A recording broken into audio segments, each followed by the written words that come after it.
ఇప్పుడు chicken, mutton బిర్యానీయే కాకుండా ఒకసారి టమాటో బిర్యానీ కూడా ట్రై చేయండి. టేస్ట్ అయితే చాలా బాగుంటుందండి. సో అంటే ఎవరైనా వెజ్ తినే వాళ్ళైనా లేకపోతే నాన్ వెజ్ కాకుండా ఎప్పుడైనా వెజ్ చేయాలనుకున్నా కూడా ఇట్లా స్పెషల్‌గా చేసుకోండి. టేస్ట్ చాలా బాగుంటది. దానికోసం అయితే రైస్ అయితే కడిగి ముందే నానబెట్టుకోవాలి. తర్వాత ఆనియన్స్ కూడా ఇలా పెద్దగా కట్ చేసుకోవాలి పొడుగ్గా. సో ఇప్పుడు రైస్ అయితే మామూలుగా మనం చికెన్ బిర్యానీకి ఎలా వండుకుంటామో అలా 70-80% అయితే కుక్ చేసుకోవాలి.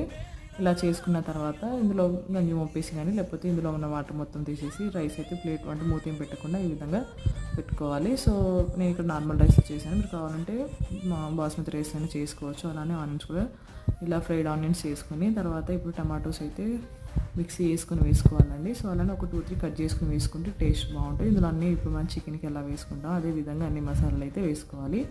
అలానే పెరుగు కూడా వేసుకొని తర్వాత దమ్ పెట్టుకోవడం అంతే అండి. కొత్తిమీర పుదీనా వేసుకుని రైస్ 2 లేయర్స్ కానీ 1 లేయర్గా వేసుకుంటే tomato biryani ready. Full video కావాలంటే కింద లింక్ ఇస్తాను చూసేయండి. వీడియో నచ్చితే లైక్ చేయండి, షేర్ చేయండి.